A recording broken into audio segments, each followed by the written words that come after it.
Hello everyone, I am Max Vilhard, and here with me is AlexSuper. Hi everyone. Alex is an extremely successful YouTuber. He's got 2 million subscribers. It took him only 3 years to get there. Alex and I have created a series of video lessons that we want to share with you. 1 million subs in 1 year. Well, for a start, Alex, please tell us, how did you get involved in this? Why did you become a YouTuber? And how did you make your first video? Oh, okay. Here's the story. At 16, my parents gave me as a birthday present my first computer. And I decided just to browse the internet, to watch YouTube, and started to watch bloggers. So I watched one, then another, and then I thought I could do the same too. So I sat down and recorded my first video. It was Minecraft Let's Play. And it just took off from there. And what happened? You recorded your first video, posted it, and so what? You instantly got 1 million subscribers or 100,000 views? How many views did you get with your first video? The very first? Yes. Now or in the first days? Well, in the first days you uploaded the video. You probably thought, oh, now 1 million people are going to watch it. Everyone will subscribe to my channel. Or how did it go? Was there at least 1 like or at least 1 view on the first video? In the first week I had 20 views. Then a friend of mine bumped up the views for me. He just kept refreshing the page, bumping them up, and 3 likes. 3 likes, yeah! So did it discourage you? Nah, I didn't do it to get promotion, become famous on YouTube. It was purely for myself. I like studying editing programs. So all that just for myself, and later it all became like, it just grew. I see. And that very first video, now does it have lots of views and likes? 2 million. 2 million. Cool. It was my first one that started growing. For some reason, after a month it began to collect views. I looked and there were 30,000 and 60,000 views. And by the end of the year, there was something like 2 million. Yeah, I see. Interesting. And what's that video called? It's for the people watching us. They will probably want to watch it later. How can you find it? Surviving in the Minecraft world with hardcore modes. I see. Alright. I'll watch it later too. Okay, very interesting. And when you were recording your very first video, which mic did you use? What did you even know about it? I knew practically nothing. I went to a special store, bought myself a web mic for 300 rubles, put a sponge on it. I can even show it. It's lying around here somewhere right now. Yeah, it's interesting. Show it, sure. It fell. I mean the screen just fell. I see. Okay, I put the mic somewhere. Damn, it was an ancient cool mic.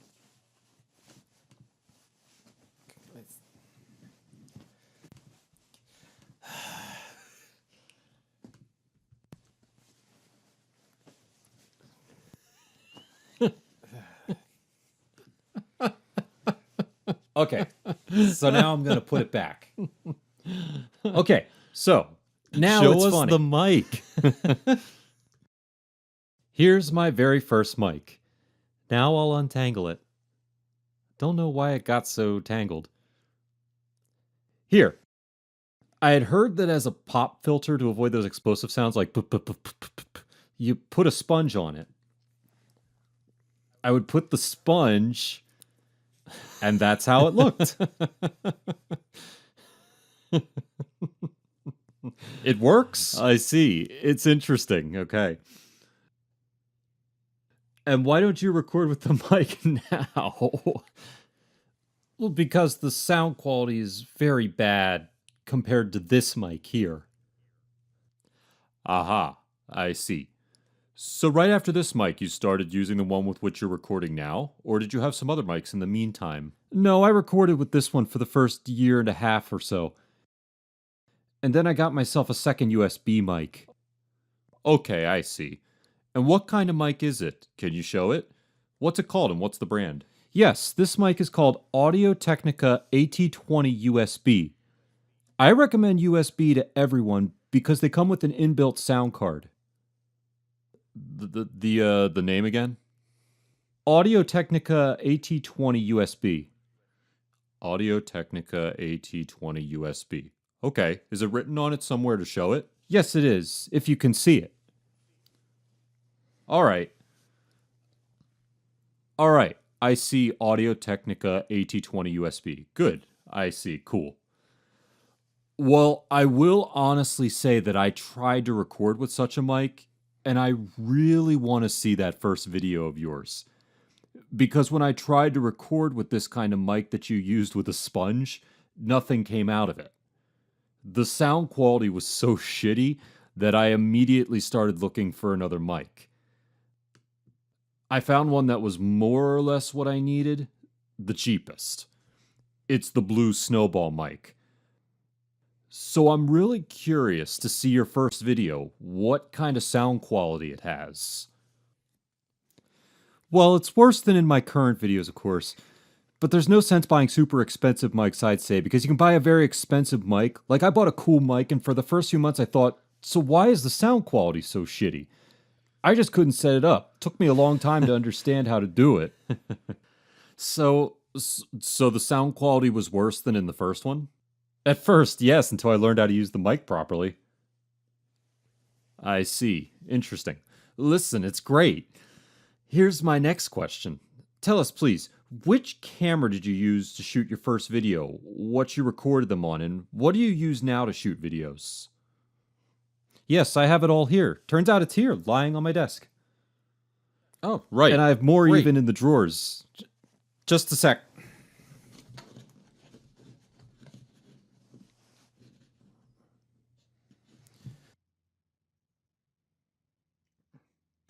So I started with this camera. It's a Panasonic. A simple camera. Hold it, please, so that I can read the name. Panasonic HCV760. Have I read it? Yeah, that's right. Yes, so this was your very first camera? Yes, the very first one. Here's the holder tripod. Then I signed a partnership with Sony, and they started to supply me with cameras. I got this camera with an infrared light, but I've broken it already. Look, and when you signed that partnership with Sony, did they contact you or did you somehow contact them? No, I contacted them myself. And how many subs did you have at the time?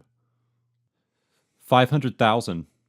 500,000 subs and you contacted Sony and offered them like a partnership, right? Well, yeah. They gave you cameras and you showed their cameras while you were shooting, right? Yes. I see. Then I bought this camera myself. It's the one I use most. I shoot everything with it now. Let's read the name. I can't read it. A second. A bit further. I can't see. I can't see. It's called Sony FDR AX100. I see. And the previous camera. Show the name too, it wasn't visible.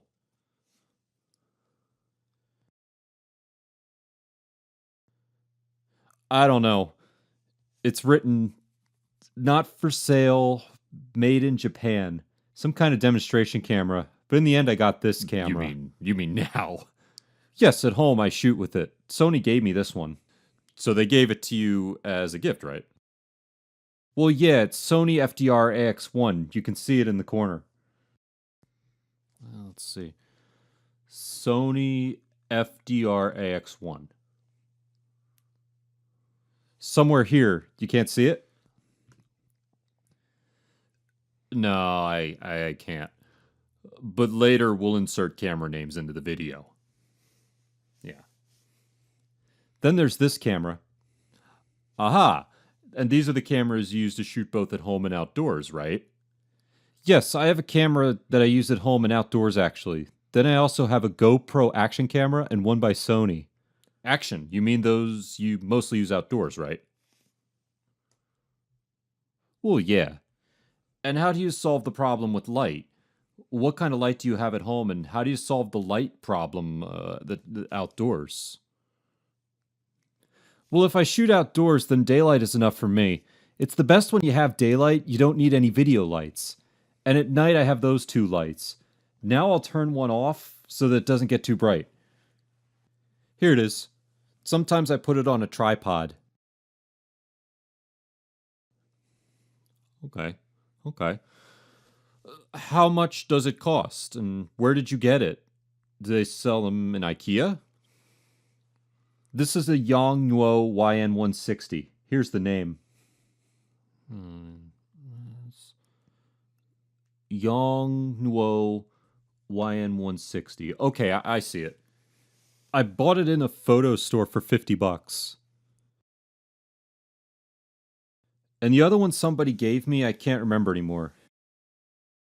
It's small. It's called Yongnuo LD160. I see. All right, thanks. I forgot to ask when we talked about mics. When you shoot outdoors, which mic do you use to shoot outdoors? I have a good inbuilt camera, so when I shoot with this one or with this large one, I use the inbuilt mic in the camera. So you get a good sound quality, right? Yes, expensive cameras have good mics, so it makes no sense to use a lav mic or something else. But I do have a lav mic too. I even made a special cover for it against the wind. Ah, I see. And when did you use that lav mic? I don't know, last year I guess. So you used it before, right? Well, yeah. And what kind of lav mic is it? Which brand? Does it work well? Do you advise to use it or not? The brand is AIWA. It's a normal standard lav mic, sold in any store for $5. In El Dorado, for example. What kind of stores they have in America, I don't know. They're all the same quality. All lav mics in the price category under $15. I see. All right. Now tell us, which video did you use originally? And which video editor do you use now? And why? For beginners, I'd like to recommend the Camtasia Studio Video Editor. I started out with it because it has the most simple interface, no frills. So you can't get confused, you can't click anything wrong, you'll learn easily. But then, of course, I advise you to switch to something more professional. Such video editors as Sony Vegas or Premiere Pro. I use Adobe Premiere Pro. Okay. Tell us what the difference is. Why do you say more professional? Does it have more options or something? What does Camtasia Studio lack that you couldn't use all the time? Camtasia Studios has a simple interface. It's an advantage. But very few features, and they are of amateur quality, so there are simple transitions, some simple sound effects. And Premiere Pro has many different effects and an interface that's hard to understand. If you start with it, it'll take you a long time to learn. And I switched from Camtasia Studio and understood it all very quickly. I see. So, if we don't count the complicated interface, then it just has many more effects, right? Yes, tons of effects. And there are all sorts of different transitions, right? Yes, and in Premiere Pro you can install plugins. They are add-ons that add tons of other functions. In Camtasia Studios, as far as I know, you can install plugins. I see. What do you use there that you didn't have in Camtasia Studio, for example? I use the Digital Anarchy plugin. To put it simply, I use a plugin for retouching mostly. A retouching plugin, right? Then for color correction, I use Mojo and so on. And I've installed tons of cool transitions. So, color correction, retouching, and transitions. The most important thing is the color correction in a video. Okay, thank you. Is it okay so far or not? It's It's because it great. seems to me like I sound stupid. Or is everything okay? I have another question. What advice can you give to beginners who are just starting out? What hardware do they need to have at home to make, so to say, a small home video studio? Who do you have to buy? What do you have to do? Some kind of a basic light source, at least like that light I showed you. Then an average mic and a background. That's all you need, more or less. Oh, and then you need a camera, but not a very cheap one. Because now on YouTube, I mean, no matter how good and cool your content is, you have no chance on YouTube unless you have good quality. You need a camera, the camera has to be good. The rest can be worse than the camera. Okay. And I guess the most important question for beginner YouTubers is how to get 1,000,000 subs. What do you have to do? What's the most important thing? What can you recommend? You mean what I did to get almost 2,000,000 subs? Putting it simply, I just recorded videos and watched how the audience reacted. So when I was shooting earlier in the first year, then I didn't have any particular topic. I was trying to feel the stream. I would shoot one video, then shoot a video on a different topic, and I started looking where people would click more and started shooting videos only on that topic. Bit by bit, YouTube started to promote my videos. I didn't even buy ads from anybody. YouTube itself promoted me. The only important thing is to watch the audience and how people react to your videos. Look, I don't quite understand. Let's say I've just begun making videos on YouTube. I know people who are just starting to make videos on YouTube. Creating your own channel on YouTube is relatively easy. You go to the site, perform a few simple actions on YouTube, and here you go. In 10 minutes, you have your channel. Then you make the first video, upload it, and wait. And wait. You can wait for a month. You can wait for 3 months. And for a long time, you'll have, I don't know, 1 view and 1 dislike. You can't do anything with one video. You have to shoot and shoot. The first 3 months I was shooting on bare enthusiasm. I had 20, 30 views on my videos. Then somehow YouTube gradually started to promote my content. Actually, the most important thing is to know what you want to shoot. There are 2 options how you can start to promote your content, or rather where to shoot. One, you can come up with an original idea and shoot it, then you have a chance to grow. Or 2, you can take something that's already trending, what others are shooting, but do it better. There's this option. But when you started, you didn't know any of this. If I got it right, you were just shooting all kinds of videos, tried different topics, tried this way, tried that way. And somehow, in the end, you found a topic that was interesting, and that brought you views and likes, correct? Yes. And can you tell us about these topics? Which ones did you try? Which didn't come out well? And how, in the end, you found your topic? I've had 2 peaks of such real popularity, like when my videos were trending all the time. I began with Minecraft, to put it simply. I thought I would shoot gaming content, let's play. But only Minecraft gamers clicked on the video, so I kept shooting and shooting let's play. But then I saw the dudes on Russian YouTube were shooting this so-called anti-griefer show. It's like they were trolling school kids in Minecraft on gaming servers. And like I said, I took this topic and improved on it. I made a cool show. That was that first peak of this growth, I guess, in the first 3, 4, 5 months. Less than half a year, I got almost 1,000,000.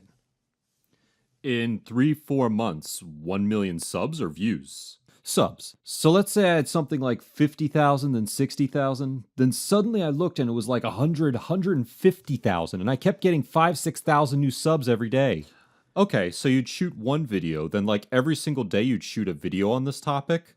Sure, it was a system. I had a weekly video series. How often did you post videos from this series? Once a week, right? Yes, once a week. And in 3, 4 months you got 1,000,000, right? Yeah, something like 900,000. But then I started to notice that the topic was getting like people were getting fed up, bored with it. There were less views, less subscriptions. So not 5,000 a day, but just 1,000, 2,000 a day. I decided to add something new, move away from gaming. I had this hobby. I used to go to abandoned places before, the so-called stalker content. I started shooting it and made a sort of horror show out of it to scare people, like to make a sort of action films with horror with a story. So I was shooting again with a system without any growth, and there were 50,000 views, 100,000. And in 3-4 months again, this system content bore fruit. And again, growth started. And now it's from this content that I get growth. And from this abandoned places content, more or less what was the speed? You were not getting subs so fast anymore? No, it wasn't like that. About 2 years I got the second million. Almost the second. Okay, so it's like the first topic. I forgot how it's called. Minecraft Anti-Griefer Show. Anti-Griefer Show. I got it. Well, I guess those who play Minecraft, they probably know it. But I don't play Minecraft, and probably many of our listeners don't play Minecraft either. Just tell us in a couple words, what is this Anti-Griefer Show? It's kind of... There's this game, Minecraft, and there are gamers playing it. And it's like... one player can make life hard for another player. He can kill him, destroy his house, steal his resources, make something explode. And the Anti-Griefer Show, we kind of punish griefers, those who damage other players' property on the server. I call this guy on Skype and start destroying his house using admin rights. Like that. He can't do anything. He gets mad, freaks out. And I record it and put it on YouTube how he's freaking out. It's sort of a very humorous content. School kids that get mad. Okay, I see. All right. And so then, for that abandoned places stuff, like, your growth rate was better and higher than this show, right? Let's say it was of better quality. While before they just subscribe, there were lots of views, but there wasn't such a feedback from the audience. So they'd click on a video, watch it, and forget. And now they really watch my content, wait for each new video. And it's this show they really like, the abandoned places content I shoot. I can't remember if we explained about the abandoned places. What do we mean? Especially for translators. In English, there's this expression, abandoned place. Abandoned places. It means places that have been abandoned, all sorts of old places. Yesterday, Alex went to some military bases, if I got it right. Yeah? Tell us about yesterday. What did you find? What are you shooting now? We'll have a show in a few days. Me and a friend decided to do an extreme outing to a guarded, abandoned military base. It's half abandoned, but there are still guards. They're guarding something there. Hard to say what. We got in, climbed over the fence, walked past the guards, past their booth, crawled past the dogs. Then we spent the night there. Something creepy was going on in those houses. I mean, something supernatural. And before dawn, when we were leaving, we found kind of a shed. And there, this whole floor was covered with human bones. I even took a video. In any case, you're going to see it. The whole floor is littered with rotten bones. What kind of spooky stuff went on there before? I don't know. Kind of crazy. With meat on them, right? Yes, with rotten meat. As if they cut them in pieces and scattered those bones. We were all shook up. We were already heading out. And the guards busted us. We had to run away and hide in the cellar because guards normally... In Russia, security people are very mean. They can just beat you up, break the cameras and stuff. And you recorded everything, right? Yeah, we recorded everything. Yeah, well, of course. It'll be interesting to watch. We also do just extreme content. Roofing, digging. Digging means underground. That is, we go down into the metro, cellars, catacombs. We explore them. Roofing means high places. We roof hop. It's that kind of content that I mostly shoot now. I like it myself. It keeps life from getting boring. And the audience liked it as well. Kind of shit for young people. Yeah. Yeah, it's all very interesting. I've just remembered. I wanted to say that Alex organized a meeting with his fans, his subs. If I got it right, you published a video on your channel and 500 people came to the meeting, right? I arranged a get-together on some square in Moscow. Tons of people came. I had a prize draw. I threw a t-shirt with my print into the crowd. People gave me lots of chocolates, but then the police came and started driving us out. Like we were doing an unsanctioned manifestation or something, so we had to go away. And when did you drink vodka? Or did you drink it right on the square during the unsanctioned manifestation? No, we didn't drink vodka. It's just that you told me that once you met with your subs to drink some vodka, or not? Yes, you did say it the last time. But that wasn't a meeting. It's just me and some subs went to someone's place, something like that. It wasn't a get-together. It was just a small group. Okay, great. And here's a question that probably interests everyone. To be honest, some time ago, it came as a real revelation for me that a YouTuber earns huge loads of money. Because I read in the Western media, in Forbes magazine, for example, that PewDiePie earns $15 million a year. Then I read many other analytical articles like the Business Insider. They wrote about a female YouTuber, I can't remember her name, who has 1 million subs. She earned like almost nothing, $20,000 a year or something like that.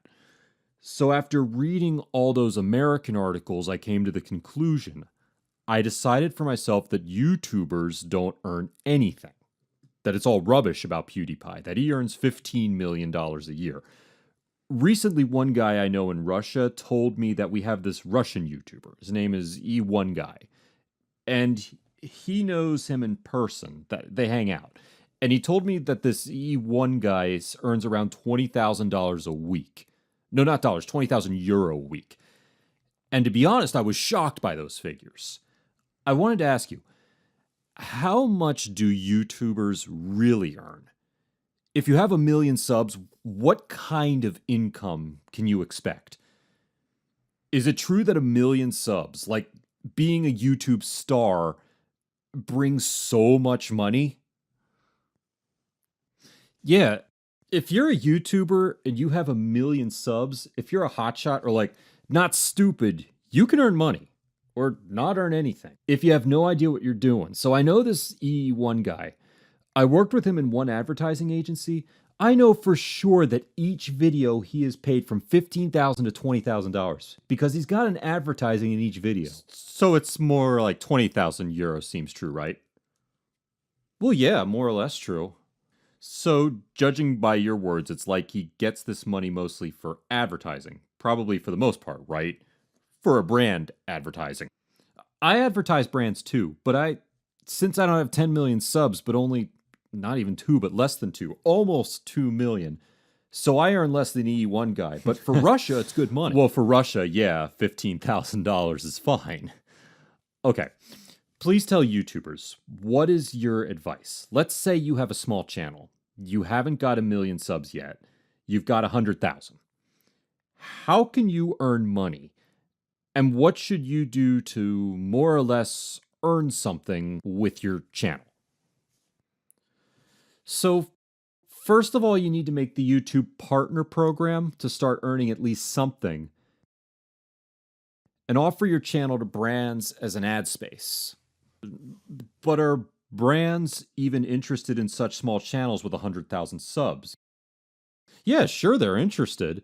Because on such small channels, advertising is very cheap. You can buy from a big one for loads of money or from a ton of small channels, but for less. The profit will be the same or even better. And what other ways are there? What do you use? Tell us how you monetize your channel. As far as I understand, you use Google AdSense. You work with some advertising agency that finds you clients for advertising their brands. Do you use any other ways to earn money? Actually, I have my own project. It's gaming servers for my subs. They play there, and it has a donation system for buying game privileges, and they buy them. So you mostly use three methods, right? I mean, AdSense, brand advertising, and my own projects. And what brings you more money? My projects. Your projects bring you most of the money, right? Well, yeah. And least? And least AdSense and the partner program. What kind of affiliate program? It's just that you haven't mentioned them. I have an affiliate program with a Russian company. Before it was VSP Group. Now they've changed the name. Now it's Eula. And what do you promote to your subs in this program? Nothing. I mean, it's ads that are shown before my videos regardless. It means I don't put it there, YouTube does. Ah, so you call that an affiliate program too, I see. It's just that an affiliate program, usually on the internet, it means something else. When you take somebody else's product, insert a link under your video or videos, and when someone clicks the link and then buys the product, you get a commission. When you said affiliate program, I thought you meant that. Yes, it exists too, but I don't use it. There's just this partner program for monetizing videos. Well, that Google AdSense, I see. Well, not directly with Google AdSense. I work through an intermediary like VSP Group or Eula. Okay, I understand. And why don't you work directly with YouTube partner programs? Because there are less risks to work through an intermediary. They remove your strikes, they give you a free music library for your videos, pay for various popular services for you, like Vidac and so on. Plus, the tech support for any issue is very convenient. Okay, I understand. You use the Vidac service, right? Sometimes to see the stats. What other services can you recommend to beginner YouTubers apart from Vidac? Well, that's it, really. I don't use anything else myself.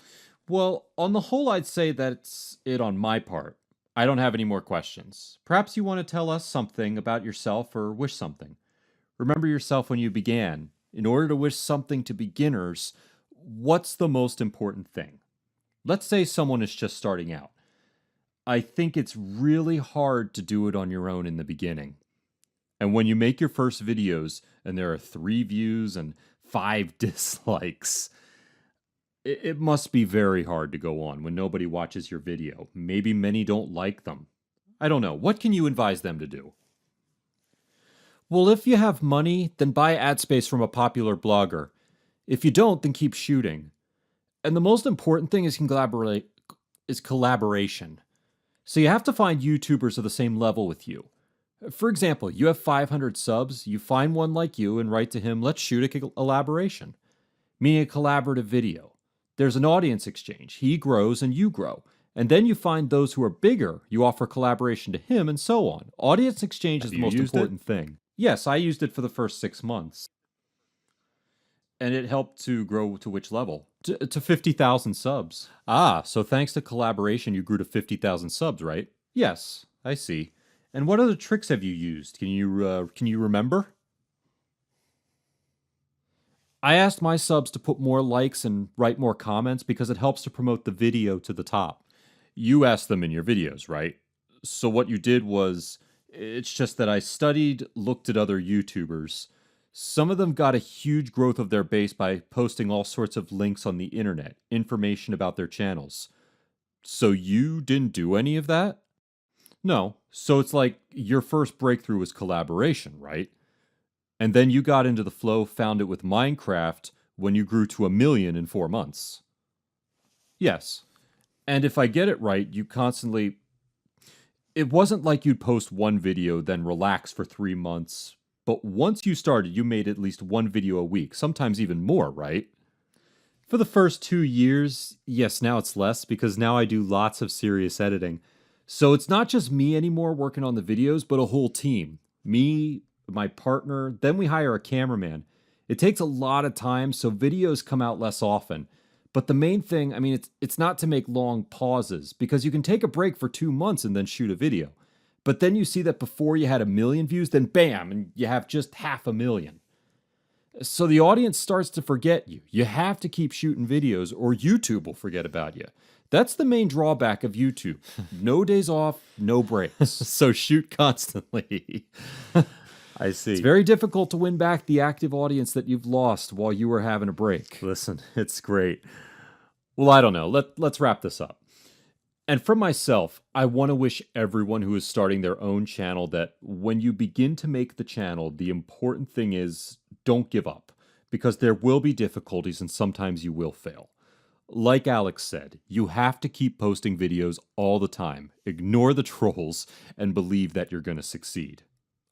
I wish you luck. Hope you'll achieve what you want, that you'll have 1 million subs in 4 months like Alex. That's it. Bye. Good luck to all beginner YouTubers.